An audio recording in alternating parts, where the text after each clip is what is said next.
It's me, Brian. Today, we're taking another step towards winterizing the camp trailer. Right now, see, now this is one thing that some people tend to overlook, right? Because when they look down at the floor, you know what I'm saying, they see the little vent thing, you know what I'm saying, and it's all closed off, and they think everything's cool and safe. You know what I'm saying? Well, sometimes that's true, sometimes it's not. You know what I'm saying, in an older camp trailer, you want to make sure that the vents are blocked off if you're not using them, right? You know what I'm saying? So that's what we're going to do today. Now, this one here, in the salon area, you know what I'm saying, on the floor, this one here looks pretty good. I'll probably put a couple of pieces of more tape over it, you know what I'm saying, but that one looks like it's pretty good and sealed. Now this one over here, in front of the refrigerator, right, in the high traffic area, right, between the refrigerator and the bathroom, right, this one here seems to be a little rough, right, so, right, we're going to peel them up. Got a razor knife and a chisel, right, that was what was in the drawer right there, right.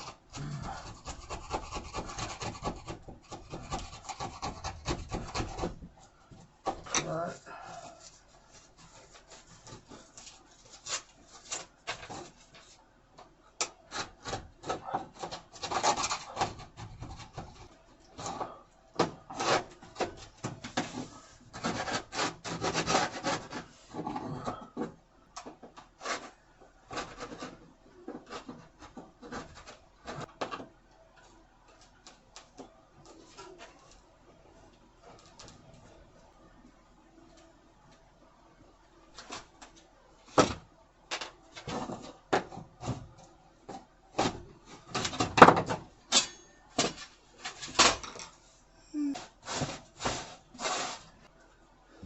Not too bad. This here is Fabuloso, and a little bit of disinfecting stuff.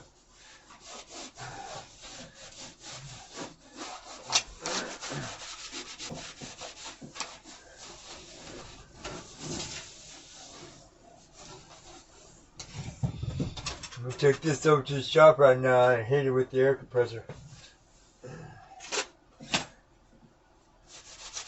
Okay, we pretty much got all the, it's old sticky stuff and everything off. I washed it real good and all of them's dry right now. I've been using the little chisel. It's just a plain little straight wood chisel. Right, I sharpened it up real good. Right, and I've been peeling up this last bit of the duct tape. Right, I just want to show you guys that you can get it all. Right, you just have to be persistent. You gotta find where the seam is, where the tape is overlapped, right? You know what I'm saying? Then you want to poke up, up along that seam, right, with the flat part of the blade, because see, it's beveled, right? With the flat part of the blade down, right? And it skims it right along the top of the linoleum, right? You know what I'm saying? And you scrape up most of the sticky stuff with it. See? There it is. There's all the tape. Then you take your good old trusty, straight blade, right, and shave it. Make sure you get all the sticky stuff, right? Because there ain't no sense in putting down old beat up duct tape on top of old beat up sticky duct tape right? Because it just doesn't work. I mean, this might work. I don't know, right? Okay, now I took some of this here stuff. Right, and I cut me a piece off that's just a little bit longer, right, than the vent. Alright, I mean, it's a little wider too, but there's old Doobie. Watch out, buddy. We're right in the middle of the construction zone. Right now, I learned this trick living back in Phoenix. I lived in a lot of trailer trash homes. Right, you're saying if the CHCI is just a little bit wider. Right, because this is a flow-through vent, because there's another one right there, and there's another one back there, right? The trick to sealing, stuff up is, right, is you want to stop the airflow that's underneath. It's cold, right? Because remember, underneath, we got it skirted, but underneath, right, you know what I'm saying, this trapped cold air, right? So we want to keep it from moving through underneath. See, just tuck her in right there, right? Pull it up. Fit me in, look at that. That blocks both ends right there, and I can just put the register back on. Screw it down, put some more tape. But I need to straighten the register out. It's a little crooked, right? From being stepped on too many times. So we're going to go do that right now.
All I gotta do now is tape it.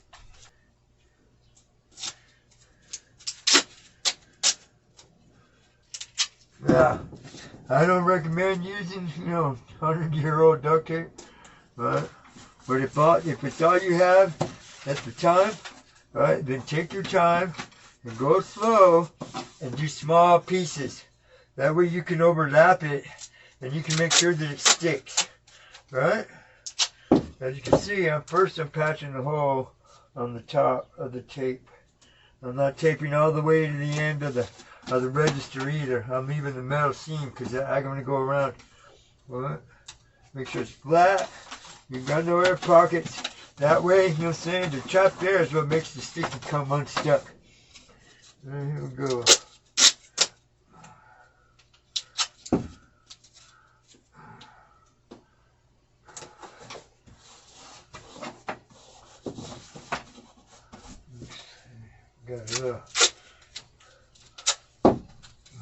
Don't be afraid. Go over the seam if you have to. Yeah, just make sure it all falls flat. That's what you're looking for here.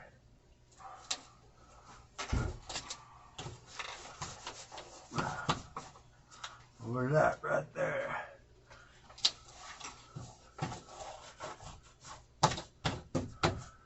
Whoops. You could have done that differently.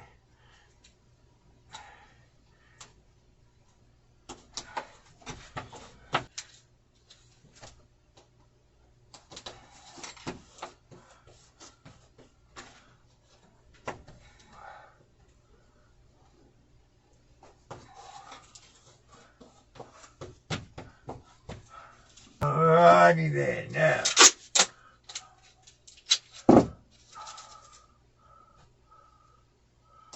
You want to overlap on the bottom piece right here. Get a good seal right there.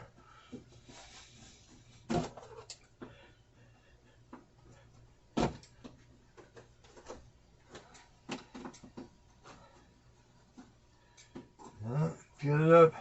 If you got an air pocket right here like I do, peel it up and then seal it back around.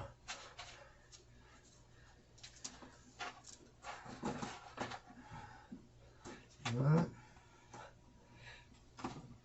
There we go. It's the same thing at the top. Yeah. Great.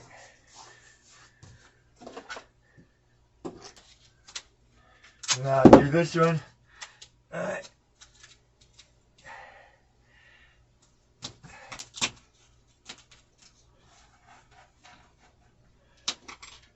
Overlap right there. Catch that corner.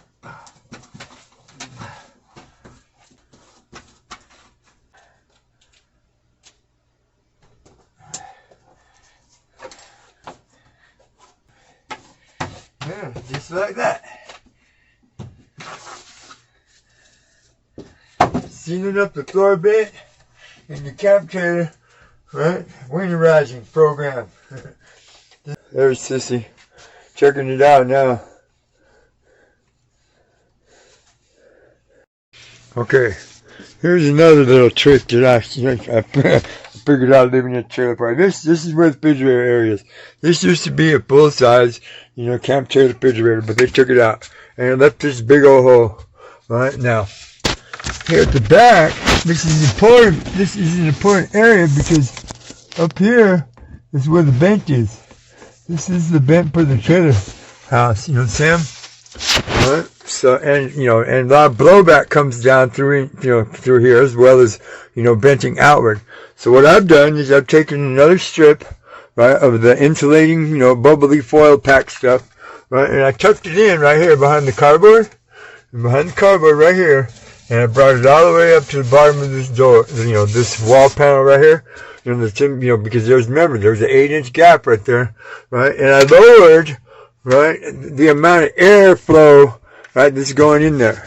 Right. Plus, I put a couple other things here, to try to break up the air and slow it down from any, any blowback that's coming back in, because it still has this natural flow that goes out. Plus, this is the big bucket of the kitty litter, right, and I throw the extra bags here on top, and it limits the amount, that's flowing in and out right there. Another thing to do, which is relatively simple, is you take just, like a shoestring or something, right, and you put it up here, hold it at the top of the window, right, and you stretch it down to the bottom of the window, see how it's curved, right, and you get your distance, and then you tie you a knot right there for your measure, right, let's see, come down here, we can get this line right here. That's it. It don't matter if it's too big. Tuck it in there.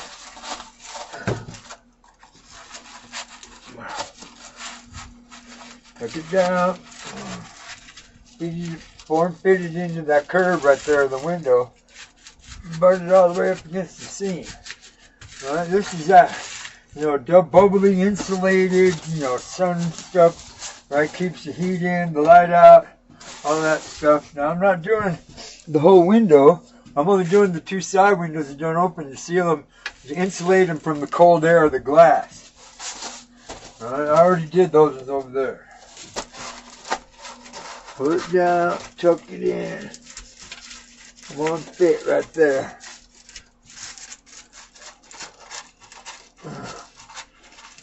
See, not only does this insulate the window, but it reflects the heat back because it's that Mylar stuff, space age, insulation stuff they use on the space station. Right, it reflects the heat back, so whatever heat that you generate in the daytime stays in here because it's being warmed up by itself. Right. There, got them windows done. I also, on the outside earlier today when the sun was still up, I took a bunch of old clothes and sweatpants and stuff and tucked them underneath. Remember the window, the flap on the window, the outside here? I stuffed them all up underneath, right, and made, and plugged up all, the window openings and plugged the gap right there. And I put this towel up, and I put that towel up right there over that window, and I used one of the cushions and, closed the gap there, right? Now, dude, it's way warmer in here already, way warmer, right? I left these windows uncovered, right, for the daylight, so for the light to come in, because these are the windows that open, right? You know what I'm saying? This just me, Brian. You understand? Winterproofing the little camp trailer while Teresa's up there in Reno having surgery on her leg. See, when I'm by myself, I can get a lot of stuff done inside the little camp trailer, but when she's here, it's kind of a chore. Anyways, please like and subscribe and share this video if you think somebody else needs to know about their camp trailer. Thank you.